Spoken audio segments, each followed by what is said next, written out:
Final Fantasy 15 is a game that has been in the works for over a decade. The game has so much potential, so in this video, I'm going to be taking a look at 5 things that can make Final Fantasy 15 amazing. Number 1, have an engaging plot and story.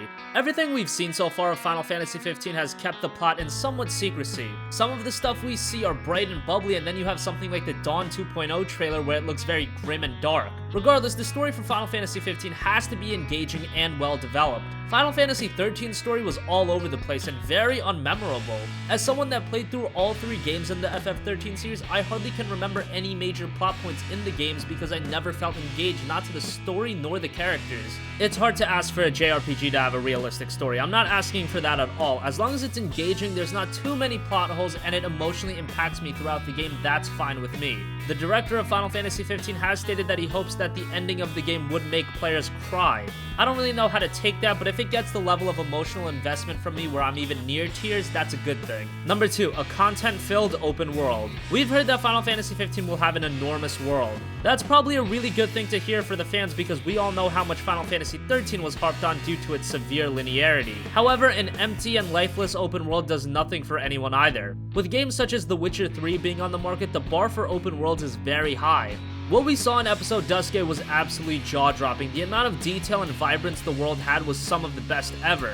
Is it even possible to replicate that in a fully open world game? That seems a bit hard to believe, but we've been told that this game is going to set the bar for JRPGs and how ambitious of a game it is. Outside of the world design, it would also be great if Final Fantasy 15 had some memorable side quests developing side plots. Again, that's something that's become the norm for big budget open world titles, and hopefully FF15 can follow suit. Number 3, be a technical achievement. The visuals in Final Fantasy 15 are ridiculous to say the least. For a while I was thinking there's no possible way the final product is gonna look like the gameplay in the trailers, but then we got the Duscae demo and it looked just as good. Graphics are important, especially in this day and age where people do have very high standards, but I don't think pure visuals is going to be an issue for Final Fantasy 15. The real talking point is for the game to have a consistent frame rate. Games having a poor frame rate is becoming less and less tolerant among gamers, and for the Duscae demo there were some issues. The 2.0 demo fixed some of those, but it wasn't perfect. I'm not asking for a locked 60 frames per second, that's just impossible on a console. But if we could have a mostly consistent 30 frames, that would be perfectly fine given the scale of this game. Number 4, a dynamic combat system.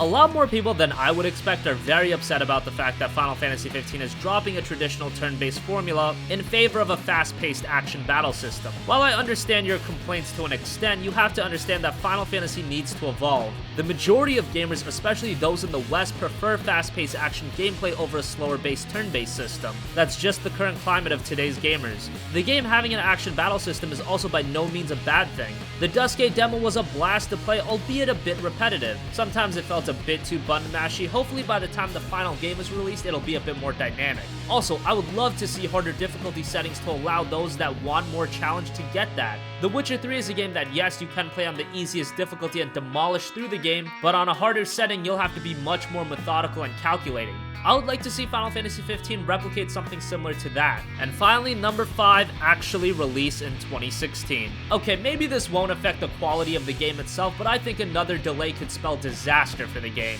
At this point, it's been a decade since the game was originally announced. Between the time Final Fantasy 15 was announced and will eventually be released, Naughty Dog will have released 4 Uncharted games and Last of Us. Yeah, it's gone that bad. We've been told that Final Fantasy 15 will be releasing in 2016, so stick to that. The announcement of an exact release date for the game is so anticipated that they've actually announced a date where they will announce a release date of Final Fantasy 15. March 30th is when we'll finally get that date, and hopefully that date is before the end of the year. So that wraps up 5 things that will make Final Fantasy 15 amazing. What do you think? Do you agree with any of my points? Are you going to be picking up the game on release date? Comment your thoughts down below. Thank you for watching, and goodbye.